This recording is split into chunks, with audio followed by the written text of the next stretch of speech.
کچھ لوگ صحابہ کے بارے میں کمزور جملے بولتے ہیں، غلط باتیں کرتے ہیں، کچھ اہل بیت نبوت کے بارے میں غلط باتیں کرتے ہیں۔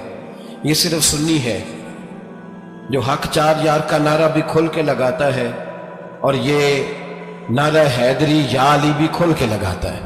یہ اللہ نے صرف ہمیں مقام، وہ الگ بات ہے کہ ہم لوگ سننے کو تیار نہیں، سمجھنے کو تیار نہیں کہ اللہ نے ہمیں مرتبہ کتنا عطا فرمایا ہے۔ یہ صرف ہماری امام حسین کی شہادت کا کچھ تھوڑا سا پس منظر۔ شہادت ہمارے ہاں بیان ہوتی ہے اس انداز میں کہ لگتا ہے کہ کسی مظلوم بندے کو کسی نے پکڑا ہوا تھا تو وہ سارے اسے مار رہے تھے اور وہ منتیں کر رہا تھا کہ مجھے نہ مارو۔ اتنی ہائے ہائے کی جاتی ہے کہ محسوس ہوتا ہے کہ امام علی مقام بڑے پریشان تھے کہ کسی طریقے سے، اور ان کا خاندان بڑا تکلیف میں تھا کہ جلدی کہیں کربلا سے نکل جائے۔ حالانکہ اس دھرتی پہ، اس کائنات پہ صبر، شجاعت، استقامت اور حوصلہ جس سے کائنات سیکھے گی وہ صرف امام حسین ہی ہے۔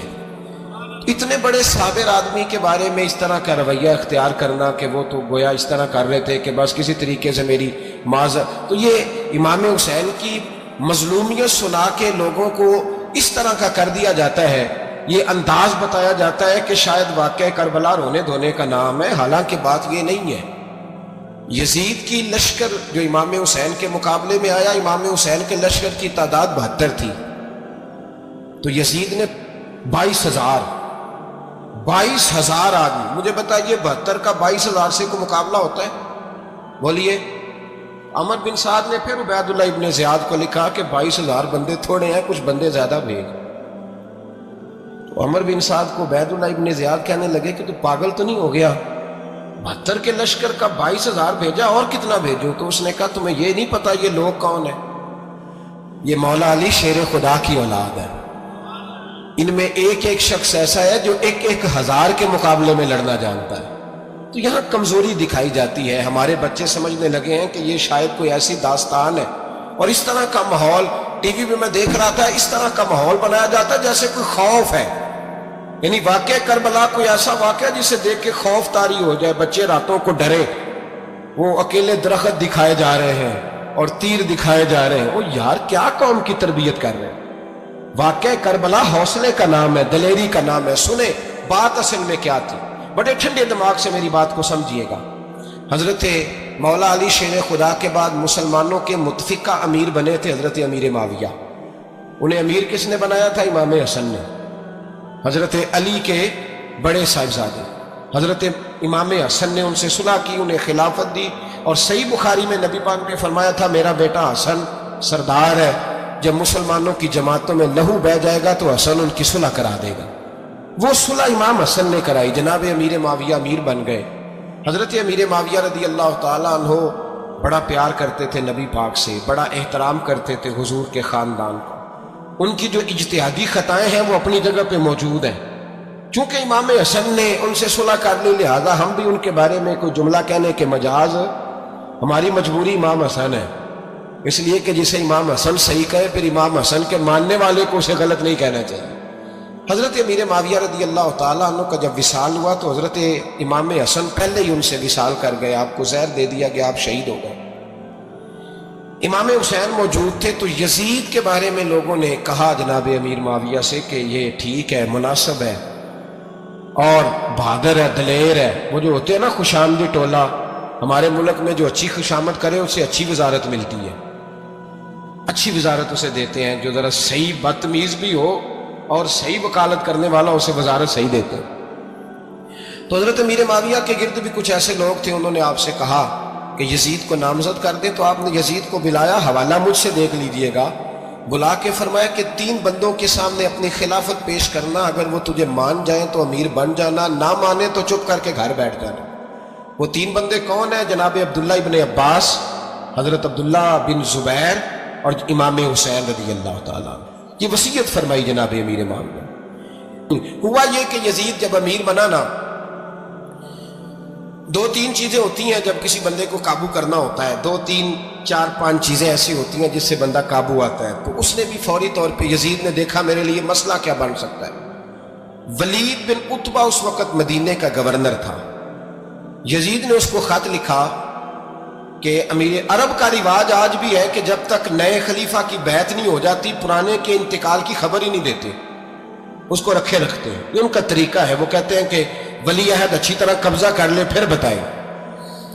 حضرت امیر معاویہ کا وصال ہو گیا، بتایا نہیں. یزید نے اب کیا کیا، کیونکہ بڑا چلاک آدمی تھا، بڑا شاطر تھا، بڑا تیز تھا، بڑا عجیب اس کا مزاج تھا.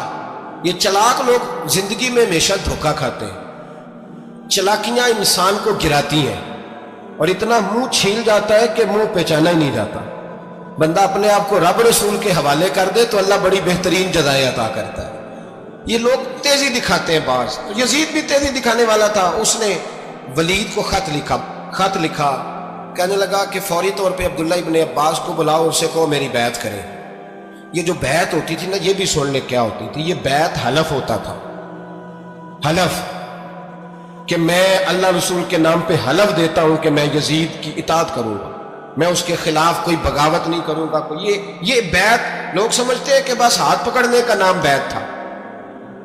اس بیعت کا متبادل جمہوری ملکوں کے اندر ووٹ آیا ہے، اس کا متبادل لفظ.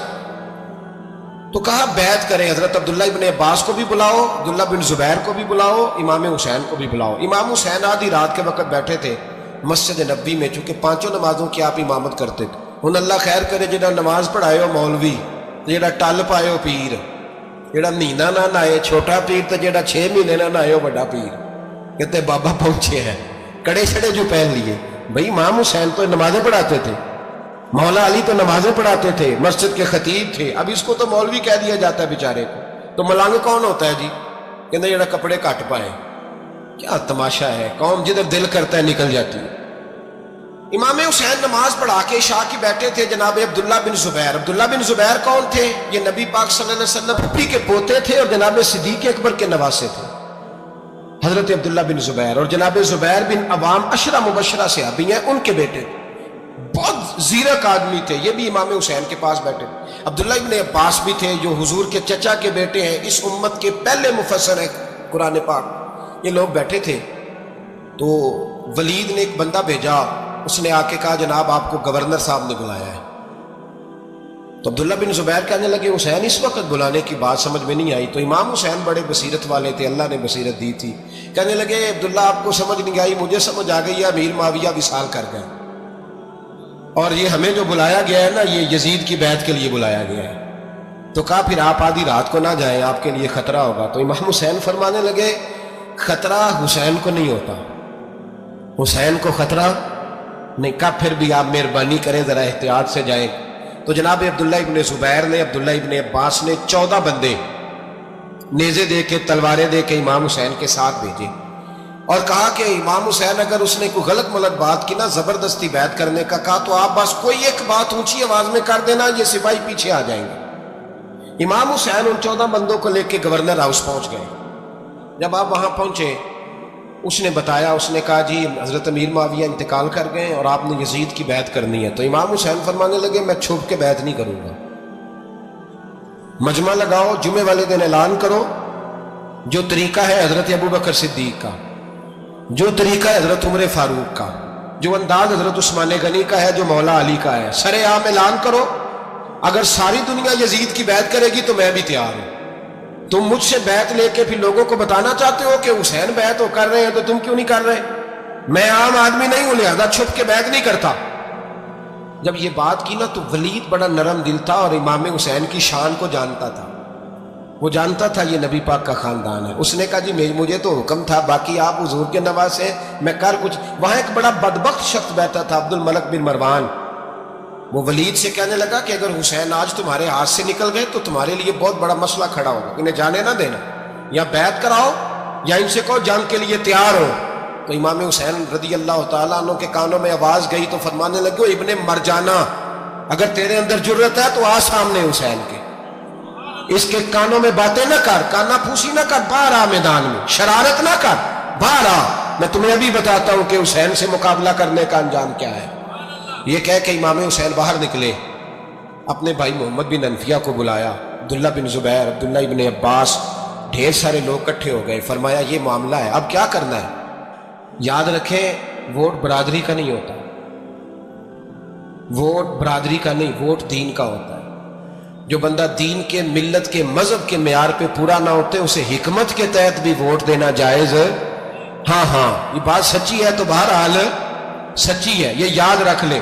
ہمارے ووٹ سے کوئی ایم این اے، ایم پی اے جتنے ظلم کرے گا، ووٹ دینے والا اس کے ظلم میں شریک ہوگا، بالکل 100%۔ یہ لکھ لیں بات۔ ہم اس وقت بڑی جلدی، پتہ نہیں ہمیں کیا مسئلہ ہو جاتا ہے، اتنا اتنی مصیبت انہیں نہیں بنی ہوتی، یہاں بنی ہوتی ہے۔ خدا کا خوف کریں۔ امام علی مقام ووٹ ہی مانگ رہا تھا نا یزید، اور پھر اس نے بڑے بڑے لالچ دیے۔ اس نے کہا کہ آپ 5-4 صوبے ہیں جس کی گورنری مرضی رکھ لیں، دولت آپ کی مرضی کی۔ تو پھر آج ہمیں بھی لوگ مشورہ دیتے ہیں، کہتے ہیں مسجد میں سیاست نہیں ہونی چاہیے۔ میں نے کہا کیا کریں، یہ امام حسین ہمیں مجبور کر گئے، کوئی نہ کوئی بات کرنی پڑ ہی جاتی ہے۔ امام علی مقام نے فرمایا چھپ کے ووٹ کی بات، بیعت کی بات نہیں ہو سکتی۔ آپ نے جا کے لوگوں سے مشورہ کیا تو وہ کہنے لگے حضور وقت ابھی مناسب نہیں ہے، آپ اس طرح کریں یہاں رکیں، ہم مکے سے، عراق سے، کوفے سے لوگوں کو بلاتے ہیں، یہاں ایک بڑی مجلس مشاورت قائم کرتے ہیں۔ امام حسین فرمانے لگے اگر تم مشاورت قائم کرو گے تو ولید اور عبد الملک بن مروان وہ تو جنگ کرنے کو تیار ہے، اور نبی پاک نے فرمایا ایک مینڈا ہوگا جس کی وجہ سے مدینے کی گلیوں میں لہو بہے گا۔ فرمانے لگے میں وہ بکرا، وہ مینڈا نہیں بننا چاہتا۔ کہا پھر آپ کیا کریں گے؟ تو امام حسین رو پڑے، فرمانے لگے میں مدینہ چھوڑ جاؤں گا لیکن مدینے کی حرمت پامال نہیں ہونے دوں گا۔ امام علی مقام آدھی رات کے وقت نکلے۔ سیدہ فاطمہ کا دروازہ ایک اس دن تھا جس دن حضرت مولا علی کوفے چلے گئے، اور دوبارہ آج تالا لگا جب امام حسین نکلے۔ آپ جنت البقیع کے پیچھے کھڑے ہو کے حضور کا روضہ دیکھنے لگے۔ اس وقت گنبد تو نہیں ہوتا تھا، روضہ دیکھنے لگے۔ نانا تیرے کرم کے خزینے کی خیر ہو، میں جا رہا ہوں تیرے مدینے کی خیر ہو۔ سارا خاندان لے گئے، مکے تشریف لے گئے۔ حج کے ایام قریب آنے والے تھے۔ امام حسین نے وہاں لوگوں سے باتیں کی۔ جب امام حسین وہاں سے پہنچے تو کوفے سے خط آنے لگے۔ کوفہ حضرت علی کا دارالخلافہ تھا، وہاں آپ کے محبین، پیار کرنے والے ڈھیروں تھے۔ انہیں خط لکھے کہ حضور آپ چپ کر کے بیٹھے ہوئے ہیں اور ہمارے اوپر یزید مسلط ہو گیا ہے، آپ اگر میدان میں نہیں نکلیں گے، آپ نہیں آئیں گے تو ہم اللہ کی بارگاہ میں شکوہ کریں گے کہ کوئی ہماری کمان کرنے کو تیار ہی نہیں ہوا۔ اور وہ خط 1 2 3 نہیں آئے، وہ خط اتنے تھے کہ 3 بوریوں میں بھرے تھے امام حسین، 3 بوریوں میں۔ اب مجبوری ہو جاتی ہے، حق کے لیے کئی دفعہ بات کرنا مجبوری ہوتی ہے، اگر نہیں کرے گا تو پھر اس کو بھی قبر میں جواب دینا پڑے گا۔ امام علی مقام رضی اللہ تعالیٰ عنہ نے مکے میں اب لوگوں کو جمع کیا مشورے کے لیے۔ ہر بندے نے کہا حضور وہ بلا تو رہے ہیں پر اپنے وعدوں کے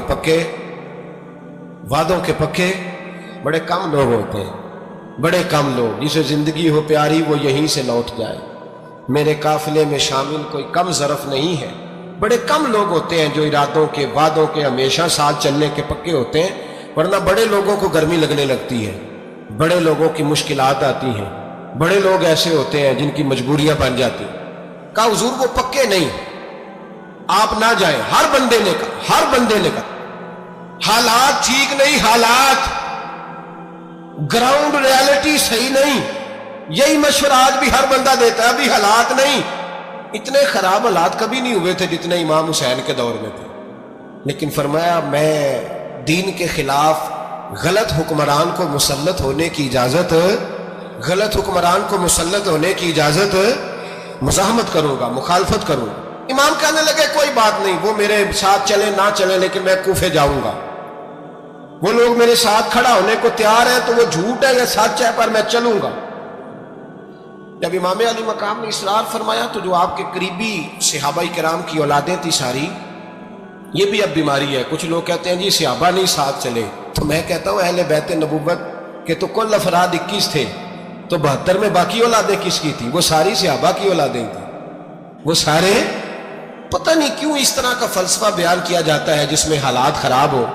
حضرت سیدنا امام علی مقام کو جب بہت زیادہ کہا گیا نا تو امام حسین رضی اللہ تعالیٰ عنہ نے فرمایا چلو میں ایک کام کرتا ہوں، مسلم بن عقیل کو بھیجتا ہوں، حضرت علی کے بھتیجے ہیں، امام حسین رضی اللہ تعالیٰ عنہ کے چچا کے بیٹے ہیں، حضرت عقیل کے صاحبزادے مسلم بن عقیل، بڑے سمجھدار آدمی تھے، معاملہ فہم تھے، بڑے جری تھے۔ اتنا زبردست مشورہ کم لوگ دیتے ہیں جتنا حضرت مسلم بن عقیل دیتے تھے. ان کو بھیجا گیا کوفے. اب اس میں بڑی تفصیل ہے, وہ اپنے 2 بچے بھی لے گئے. جب وہ کوفے پہنچے نا تو کوفے پر جناب نعمان بن بشیر کی حکومت تھی. آپ گورنر تھے اور اہل بیت سے بڑی عقیدت رکھنے والے, نرم رویہ. عبید اللہ ابن زیاد کوفے کا گورنر نہیں تھا, یہ کسی اور علاقے کا. جب آپ وہاں پہنچے تو نعمان بن بشیر نے دیکھا کہ حضرت مسلم بن عقیل آئے ہیں, تو لوگ دوڑے ان کی بیعت کرنے, بھاگے. اتنے لوگ جمع ہوئے کہ ایک دن میں 17,000 آدمی نے بیعت کر لی. تو تم پتہ ہے نا, جڑا الیکشن لڑتا ہوتا ہے راتی جیت کے سوندا ہے, وہ فاتح ہوتا ہے, ہر روز جیتتا ہے. پتہ اسی دن چلتا ہے جس دن الیکشن کا ریزلٹ اناؤنس ہوتا ہے. 17,000 آدمی ایک دن آیا. اب وہ جو امام مسلم بن عقیل کے وہاں نعرے لگانے والے تھے, کہنے لگے حضور یہ پہلے دن کی کارکردگی ہے, 2-4 دن میں دیکھیے کیا ہوتا ہے. 2-4 دن میں کیا ہوا, 40,000 آدمی نے بیعت کر لی. اب وہ 40,000 بندہ تیار ہو گیا. ادھر سے جو یزید کے وفادار تھے انہوں نے خط لکھا یزید کو کہ تو نے بڑا نرم آدمی گورنر بنایا ہے اور 40,000 بندہ چلا گیا حسین کی طرف. اگر ایک کا دن مسلم بن عقیل اور رہے تو جو تمہارا گورنر بیٹھے ہیں نا جناب نعمان بن بشیر, ان کو گورنر ہاؤس سے نکال کے مسلم بن عقیل قبضہ کر لیں گے. تو چپ کر کے بیٹھا ہے. یزید بڑا تیز تھا, اس نے ایک آدمی گھوڑے پہ دوڑایا. عبید اللہ ابن زیاد ایک اور علاقے کا گورنر تھا, پر بڑا ظالم سا بدماش تھا, بڑا سخت گیر آدمی تھا. اس کو کہا کہ تو پہلے ایک صوبے کا گورنر ہے, جا تجھے دوسرا صوبہ بھی دیا. اس طرح کار فوری طور پہ کوفے پہنچ اور جا کے مسلم بن عقیل کو گرفتار کر, جو آدمی ان کا ساتھ پھر بھی دے اسے قتل کر دے. اس نے کیا کیا, وہ آدھی رات کو آیا, منہ چھپایا, جبہ پہنا, لوگ سمجھے امام حسین آ گئے. بہت سارے لوگوں نے اس کے نعرے بھی لگائے. وہ چپکے سے داخل ہوا اندر, اور چپکے سے داخل ہو کے اس نے سب سے پہلا کام یہ کیا کہ نعمان بن بشیر رضی اللہ عنہ کو معزول کیا, کوفے کے گورنر ہاؤس پہ قبضہ کیا.